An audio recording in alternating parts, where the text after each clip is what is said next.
अस्सलाम वालेकुम, मैं हूं फराह साद।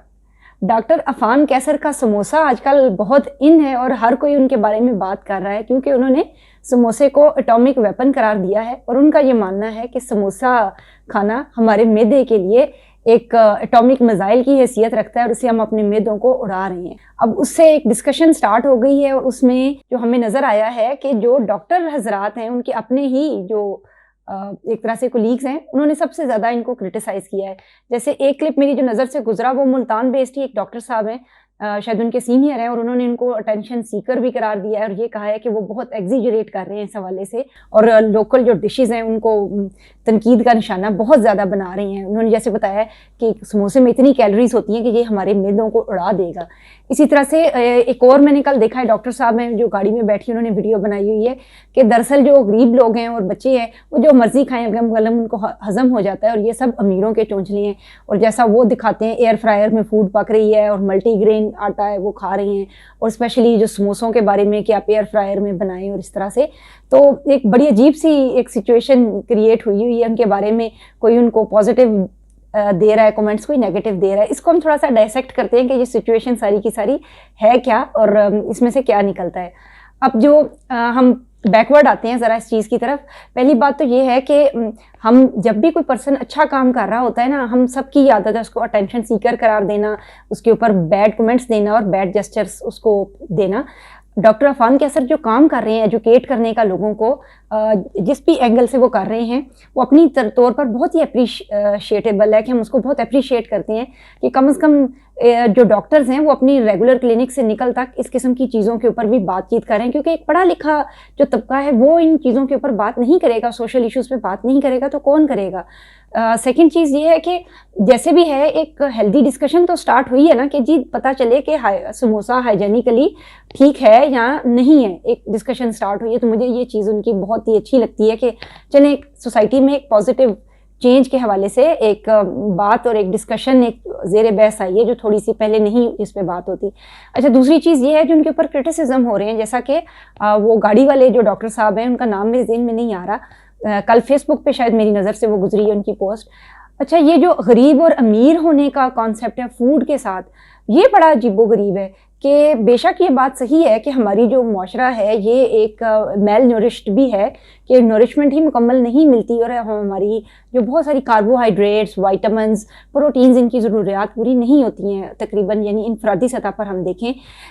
लेकिन इससे ये कहीं भी हमारे लिए एक नहीं, हम इस चीज़ को कह सकते हैं कि हमें इस चीज़ का मिल गया, छूट मिल गई है कि हम अपनी सेहत का ख्याल ना रखें। मैंने जो ऑब्ज़र्व किया है खुद भी, मैंने ये देखा है कि जो देहात या के इलाके हैं या ऐसे इलाके हैं जिनको हम कह सकते हैं कि मौशी तौर पर वो इतने मुस्तहकम नहीं है, उनमें ख़वातीन में भी या बच्चों में भी ओबेसिटी की तादाद भी ज़्यादा है। यानी ऐसा नहीं है कि वो कमज़ोर हैं, बल्कि गलत या नाकिस ग़िज़ाएँ खाने से उनकी जो एक तरह से कह लें ना फ़ैट के डिपॉजिट्स और सैचुरेटेड फ़ैट्स के और अनहेल्दी फ़ैट के डिपॉजिट्स वो ज़्यादा बढ़ गए हैं, या कोई एक इंग्रेडिएंट डाइट का इतना ज़्यादा हो गया कि वो बैलेंस डाइट नहीं ले रहे हैं। और जब तक आप बैलेंस डाइट नहीं लेते हैं तो जो बिल्ट इन है बॉडी के अंदर इन सारी चीज़ों की, वो आपकी बॉडी इस तरह से अट्यून्ड हो जाती है कि वो बहुत सी बीमारियों को जन्म देती है और गरीब लोग ज़्यादा बीमार हो रहे हैं। इसलिए ये चीज़ भी जस्टिफाई नहीं की जा सकती है कि गरीब लोगों को इसकी ज़रूरत नहीं है और अमीर लोगों को है। बतौर ह्यूमन बीइंग हम सबको एक अच्छी एजुकेशन की, अच्छी न्यूट्रिशियस वैल्यूज़ की और इन चीज़ों को जानने की ज़रूरत है हमें। अच्छा, ये अब दूसरी बात हो गई। तीसरी बात ये है कि जो डॉक्टरों का क्रिटिसिज्म है इस हवाले से पॉजिटिव और नेगेटिव, वो हमारे लिए बहुत ही एक लम्हा फ़िक्रिया भी है और अलमिया भी है। ये ऐसी है चीज़ कि मैंने भी इसके ऊपर थोड़ी सी बात करनी शुरू की थी। एक डाइटिशियन है जो बहुत ही रिनाउंड डाइटिशियन है, उनसे मैंने पूछा, इस समोसे के ऊपर बहुत उनसे क्वेश्चंस किए जा रहे थे और काफ़ी रिनाउंड न्यूट्रिशनिस्ट हैं। एक बात जो हम नहीं जानते हैं ना आम कॉमन लोग, ये ऐसे ही है कि जैसे साइकाइट्रिस्ट दवाई दे सकता है और मैं साइकोलॉजिस्ट हूँ, मैं दवाई नहीं दे सकती हूँ और मैं दवाई देनी शुरू कर दूँ लोगों को लिख लिख के। अब ये काम मेरा नहीं है और मैं इसकी एक्सपर्ट नहीं हूँ। इसी तरह से जो डॉक्टर्स हैं ना, उन्होंने बेशक न्यूरोकेमिस्ट्री पढ़ी हुई होती है, लेकिन डाइट के हवाले से उनकी जो इन्फॉर्मेशन है वो काफ़ी लिमिटेड होती हैं। उनको ये बताया जाता है कि जिगर के मरीज़ ये डाइट खा सकते हैं, इसी तरह से किडनी फेलियर के पेशेंट ये डाइट खाएंगे, इन चीज़ों से रिस्ट्रिक्शन है, शुगर के पेशेंट्स को कैसा लाइफस्टाइल इख्तियार करना चाहिए, वो इस बारे में कुछ सजेशंस दे सकते हैं। लेकिन अगर किसी ने डाइट प्लान बनाना है अपनी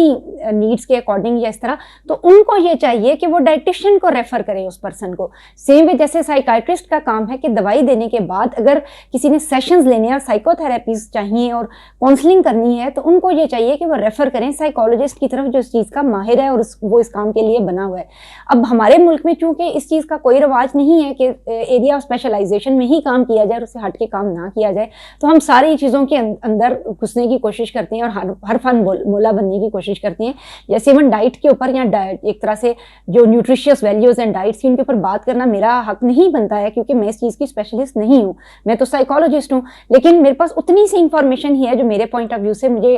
डाइटिशियन से मिली होगी और एक हेल्दी लाइफस्टाइल जो मैंने अडॉप्ट किया है वहाँ से मैंने सीखी होंगी चीज़ें। जाहिर है हमने भी तो एक लाइफ गुजारी हुई है ना, in our late 40s with kids and with family, हमने एक सर्टन लाइफस्टाइल इख्तियार किए हैं और हम हेल्दी हैं, तो इसका मतलब है कि कुछ चीज़ें हमने सीखी हैं, लेकिन सिर्फ सीखी हैं और ये नहीं हम कह सकते कि हम इस चीज़ में एक्सपर्ट हैं। अब एक्सपर्ट्स की राय इस बारे में क्या है जो मैंने अखज़ की, जो मैंने क्वेश्चंस किए डाइटिशियन से। फरीहा जे चलाती हैं पेज फेसबुक के ऊपर भी और बहुत ही रिनाउंड डाइटिशियन है और उनकी स्पेशलिटी ये है कि वो जो एक हमारी है ना, जिसको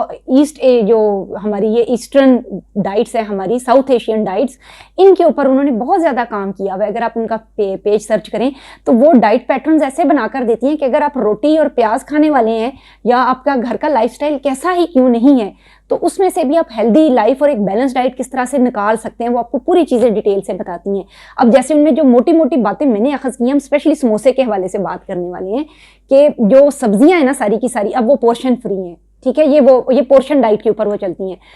जो एक सीडी साइज रोटी है ना, कोई सी भी, चाहे वो मैदे की है, मल्टीग्रेन है, आटे की है, होल ग्रेन की है, जैसी भी है, एक सीडी साइज जो रोटी है ना वो 1 पी कार्बोहाइड्रेट कहलाती है। और एक एवरेज फीमेल जैसे मैं हूँ, मैं 6 पीस खा सकती हूँ और एक मेल है वो 8 to 12 पीस भी खाते हैं अगर बॉयज़ हैं। तो अंदाज़ा करें कि वो यानी मुझे वो इसलिए अच्छी लगती हैं कि वो ये बताती हैं क्या क्या खा सकते हैं, वरना आपको हर डाइटिशियन डॉक्टर ये कहता है ये भी ना खाओ, ये भी ना खाओ, और बहुत चढ़ा देते हैं लोगों को ना। अब डॉक्टर अफान को भी मेरा यही मशवरा है कि लोगों को चढ़ाएं नहीं, उनको सिखाएं और उनको अच्छा एजुकेट करें कि उनको थोड़ा सा सांस आए, वो रिलीफ उनको मिल सके। अब जब हम समोसा बनाते हैं जिसके अंदर मैंने मसलन 2 सीडी साइज मैंने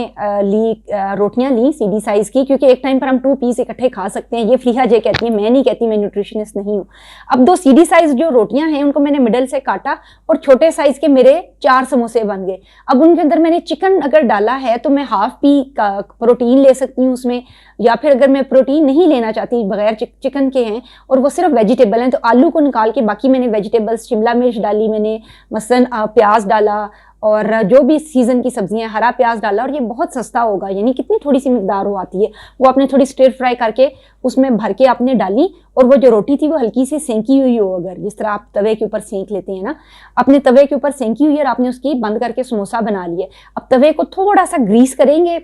चाहे घी से करें, ऑयल से करें, वो भी ज़रूरी नहीं, वो भी जो डॉक्टर अफान साहब कहते हैं कि यही जैतून लें, और लोग कहते हैं कि तो बहुत एक्सपेंसिव है, हम तो रेगुलर जो तेल है वो नहीं ले सकते, हम कहाँ से ये वाला तेल खरीदें। तो कोई सी भी, जो फरीहा जी हैं वो ये कहती हैं कि कोई सी भी चीज़ जो आप ले रहे हैं, जो सैचुरेटेड फैट है आपकी, अनसैचुरेटेड, आप उसके ऊपर थोड़ा सा ग्रीस करें, उस पर अपने समोसे जो आपने आधी सी रोटी सी पकाकर वो बंद किए थे, जैसे समोसे की पट्टियाँ होती हैं, वो आपने बंद करके यूँ रखा है, ऊपर से आप ढक्कन से ढक दें, वो अपनी ही भाप में और उस स्टीम में ना पक जाएंगे और वो बिल्कुल ऐसे ही फ्राई होंगे जैसे एयर फ्रायर में बने हुए। बहाना नहीं करना कि डॉक्टर अफान के घर तो एयर फ्रायर और हमारे घर नहीं है। जब हम ये ठान लेते हैं कि हमने हेल्दी लाइफस्टाइल इख्तियार करना है, तो हमारा बजट जितना ही थोड़ा क्यों नहीं, हम जैसे भी हाउस होल्ड में क्यों नहीं रहते हैं, हम उस चीज़ को ज़रूर अडॉप्ट कर सकते हैं। अब जब वो एक साइड से पक जाएंगे और दूसरी साइड हम उलट कर उनको दोबारा से पका लेंगे, परफेक्टली पकते हैं। आपने देखा नहीं है आजकल आपके पास इंटरनेट है, ये सब कुछ है आपके पास, तो ये जो कढ़ाई में केक बनाने की और उसकी रेसिपीज़ हैं, अवन कुछ भी नहीं होता, एक सर्टन टेम्परेचर पे दम पुख्त किया हुआ एक वो बंद सा बर्तन होता है, किसी भी बर्तन को ऐसे बना सकते हैं। अगर आपके पास ऐसी कढ़ाई नहीं है या ढक्कन नहीं है, तो थोड़ी सी आटे की या किसी भी चीज़ की लेवी सी उसकी साइडों पर आप लगा सकते हैं, तो भी वो एयर टाइट हो जाती है चीज़। बहाने ही है ये। अगर आप इख्तियार करना चाहते हैं हेल्दी लाइफस्टाइल, तो ये बिल्कुल मुश्किल नहीं है, और ना ही हेल्दी हेल्दी लाइफस्टाइल सिर्फ अमीरों के लिए और ना ही हेल्दी लाइफस्टाइल सिर्फ गरीबों के लिए। अमीरों को भी कोई ना कोई बीमारियां लगती हैं, गरीबों को भी बीमारियां लगती हैं, क्योंकि इन दी एंड हम सब इंसान हैं और हमारे अंदर तमाम इंसानी सफ़ात और वो क्वालिटीज़ पाई जाती हैं। डॉक्टरों से थोड़ी सी इल्तमास ये है कि कुछ भी ये शेयर करने से पहले ना, कैलोरी काउंट्स और ये चीज़ें करने से पहले थोड़ा सा होमवर्क कर लिया करें। और बहुत ही अच्छा हो अगर आप एक अच्छे रिनाउंड न्यूट्रिशनिस्ट और डाइटिशियन से आप थोड़ा सा रेफर कर लें और उनकी भी थोड़ी सी शेयर कर लें कि वो इस बारे में क्या कहते हैं। मेरी ये बहुत रिकमेंडेशन है, अगर डॉक्टर अफान इस तरह का कोई काम साथ ऐड करते हैं तो वो जो ऑलरेडी एजुकेट कर रहे हैं लोगों को, उनमें बहुत सौखा और बहुत ज़्यादा भला हो जाएगा। मिलते हैं अगली क्लिप में, और अच्छी फूड खाएं, अच्छा लाइफस्टाइल इख्तियार करें और खुश रहें।